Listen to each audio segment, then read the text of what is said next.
Na verdade, essas exposições, elas são muito mais graves do que um ato de pedofilia. O pedófilo que tem relações com um menor de idade, ele 10, 12 anos, ele pode alegar, exatamente como o assassino de crianças do filme do Fritz Lang, o Vampiro de Düsseldorf, que agiu por um impulso incoercível. Eu não tenho o controle de mim mesmo. Eu não sou autor dos meus atos. Ele pode até alegar isso. Porém, os que estão fazendo essa exposição e os que estão colocando, vamos dizer, dando instruções de erotismo às crianças nas escolas não estão agindo por um impulso incoercível, estão agindo por uma premeditação que começou, no mínimo, há 50 anos atrás. Isso tudo foi precedido de muita discussão, de muito estudo, tá certo? De muito planejamento, tá certo? E está sendo executado com uma sutileza e uma precisão admiráveis, de certo modo. E por isso mesmo, essas coisas constituem um crime muito maior do que qualquer ato de pedofilia. Porque eles não estão fazendo propaganda, praticando pedofilia em público, nem sequer fazendo propaganda da pedofilia, eles estão fazendo uma operação que se chama dessensibilização. É uma operação muito complexa, muito demorada, mas cujos efeitos de longo prazo são absolutamente devastadores. Então, existem alguns livros que vocês podem ler a esse respeito. O primeiro é da Judith Riesman, Sexual Sabotage, onde ela vai mostrar como a modificação dos costumes americanos foi longamente planejada e começada ali mais ou menos com o relatório Kinsey, o qual por sua vez já tinha um planejamento anterior feito na Fundação Rockefeller, e como isto teve efeitos também devastadores na sociedade americana. Tão devastadores que hoje em dia 50% dos casamentos terminam em divórcio, quer dizer, 50% das crianças são criadas sem um dos pais. E entre os negros, 75%. Daí aparece assim que os negros cometem, proporcionalmente, que são 12% da população, cometem 50% dos crimes, quer dizer, são evidentemente uma comunidade mais perigosa do que as outras. Eu digo, bom, mas 75% desses caras não têm pai, são criados por um padrasto, e o padrasto é estatisticamente o maior estuprador de criança que existe. Então você cria as crianças assim, depois você não quer que elas cometam crime. Quer dizer, a relação entre a criminalidade e a conduta sexual é uma coisa que você não consegue conectar imediatamente num caso em particular. É um efeito estatístico produzido sutilmente ao longo do tempo através de operações de engenharia social que não é qualquer idiota que faz. Tá certo? Então é claro que essas operações elas são muito mais perversas e muito mais criminosas do que a própria pedofilia. Porque elas são, vamos dizer, a produção em massa de pedofilia. Só que a produção não é imediata, leva 30, 40, 50 anos, e quando as coisas acontecem, o autor da coisa já morreu. O Alfred Kinsey já morreu faz tempo, e pior, todos os arquivos da Sociedade Kinsey, do Instituto Kinsey, ainda estão fechados, não dá para saber o que ele fez. Sabe-se que ele ordenava fazer experiências sexuais com crianças, com bebês. Só que era para fins científicos e isso não pode cair na boca do povo, então está lacrado até hoje, ninguém tem acesso a isso. Sabe-se a coisa por testemunhos, inclusive de pessoas que foram usadas nesses experimentos. Digo, daí, 50 anos depois, aparece um caso de pedofilia e você prende o pedófilo. Só que o pedófilo, ele é o assassino de crianças do Vampiro de Düsseldorf. É um impulso incoercível. Eu sou apenas um pobre doente. Mas o Alfred Kinsey não era apenas um pobre doente, ele não agiu por nenhum impulso incoercível. Foi tudo longamente premeditado. Então é assim que você persegue, vamos dizer, o crime mais patente e mais vistoso, e o crime mais profundo, que é muito pior, você não consegue pegar. Se você acusar os caras de pedofilia, o delegado vai lá e fala, não tem pedofilia nenhuma. Assim, de fato, não houve nenhuma prática de pedofilia. O Estatuto da Criança e do Adolescente define como crime você mostrar a uma criança um ato sexual praticado entre duas crianças. Isto sim. Então, isto é enquadrável. Curiosamente, ninguém pegou a coisa por esse lado. Pegaram pelo lado vistoso. Não tem uma exposição que aparece os meninos pelados, né? Um ato sexual de adultos. Bom, não tem como você enquadrar isso. Ele mostrou um ato sexual de adultos para uma criança. Bom, é uma imoralidade, mas não há crime nisso aí. Quer dizer, você precisa conhecer exatamente a natureza das ações e qual o enquadramento jurídico, a tipificação jurídica cabível. Né? Mas o país que tem, acho, mais advogado por metro quadrado, tá certo? O Brasil tem mais advogado do que qualquer faculdade de direito no mundo, tá certo? Parece que ninguém sabe fazer uma tipificação mais. É uma coisa incrível. Por quê? A tipificação é uma operação, não é jurídica, é lógica. Se o sujeito não tem uma mentalidade lógica, ele pode ler as tipificações jurídicas 1000 vezes, pode decorar, saber todas de cor, não vai saber. Porque tipificar é enquadrar num tipo, ou seja, enquadrar um indivíduo numa espécie, uma espécie num gênero. Né?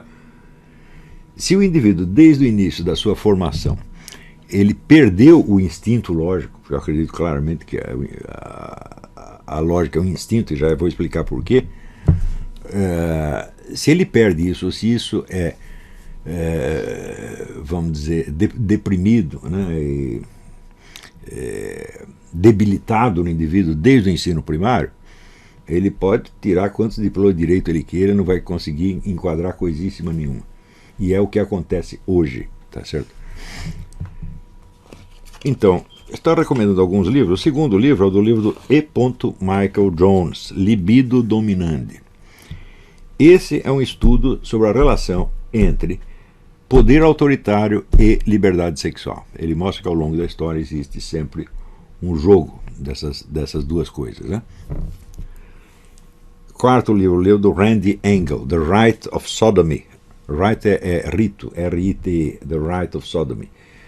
Talvez o estudo mais completo que já se fez sobre movimento gaysista no mundo, desde o tempo da China antiga até hoje. Um livro de Milpar, um trabalho admirável. E existe um livro de um autor chamado Jason Lee, Pedofilia, Celebrity and Ideology. O título é altamente sugestivo.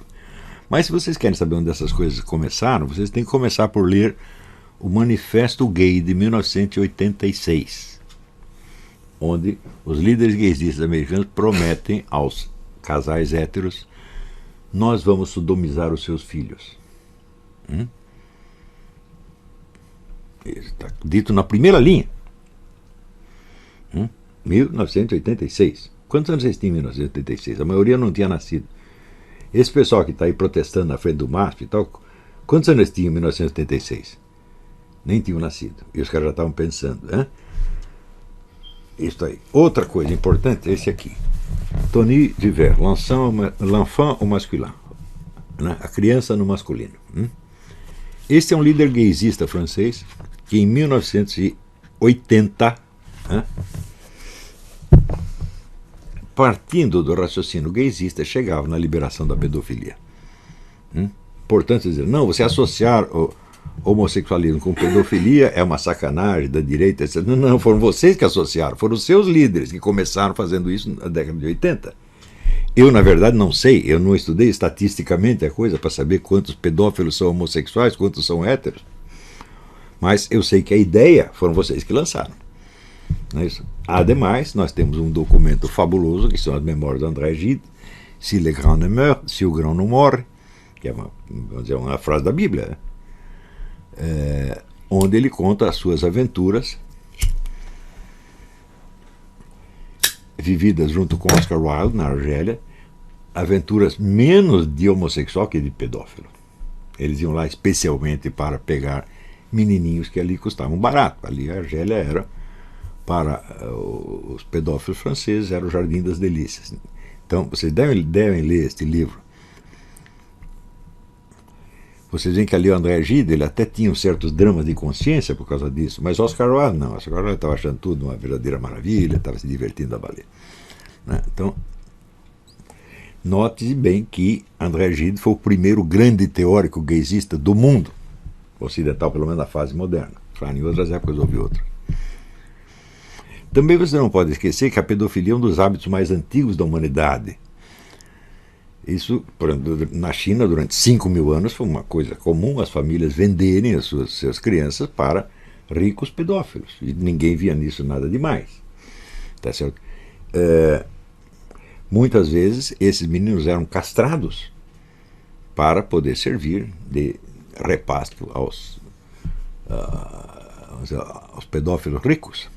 Na Índia, no século passado, a Sociedade Teosófica, se tem aqui algum membro da Sociedade Teosófica, minha recomendação é saia, ou saia da sociedade ou saia do meu curso. A Sociedade Teosófica organizou a exportação de crianças indianas para os aristocratas pedófilos ingleses. Isso está lá documentado no livro do René Guénon. O René Guénon fala muito mal do método histórico, mas ele o aplicou perfeitamente bem nesse livro. Le Théosophisme, Histoire d'une pseudo-religion. O Teosofismo, História de uma pseudo-religião.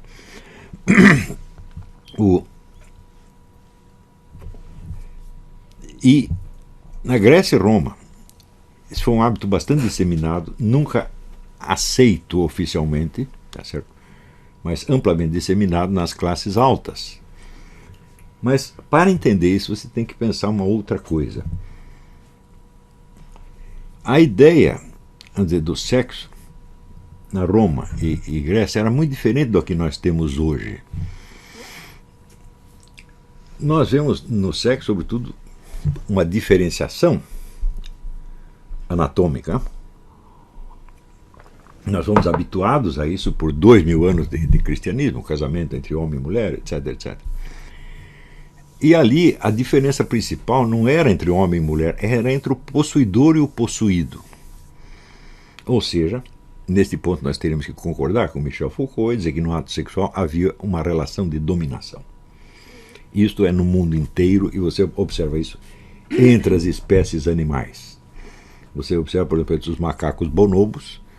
Macacos bonobos costumam resolver as suas disputas sem fazer guerra. É na disputa sexual quem come quem. Quem comer primeiro ganhou, quem foi comido perdeu. Então você vê lá um macacão comendo um macaquinho.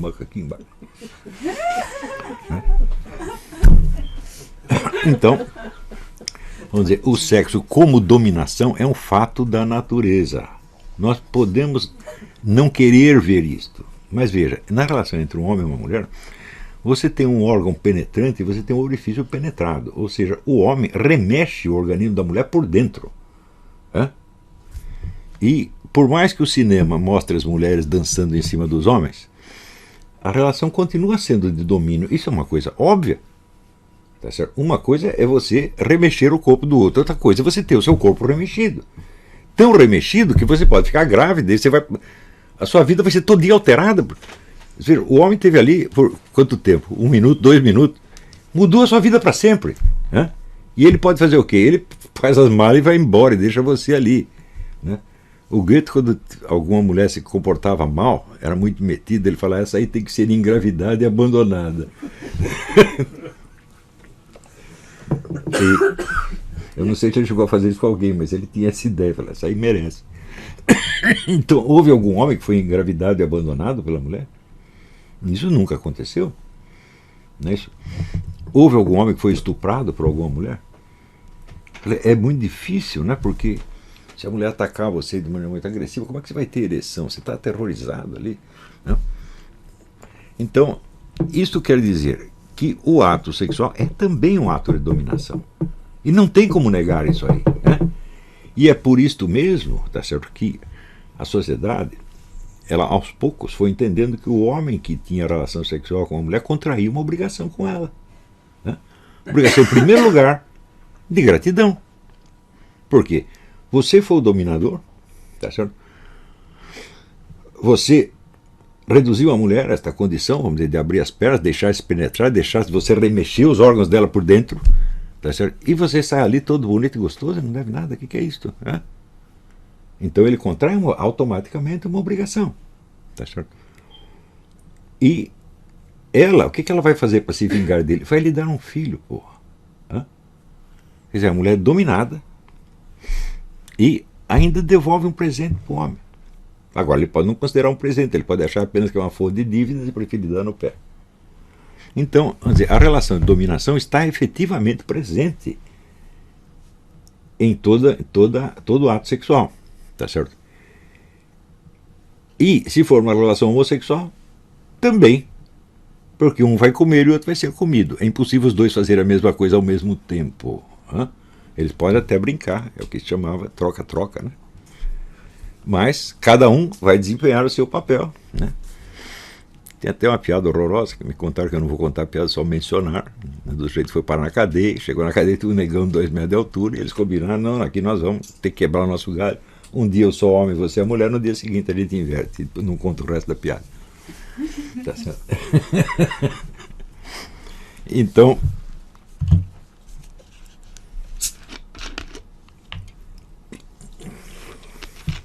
é claro que a relação de dominação é apenas um dos elementos do ato sexual. Ele não é o principal.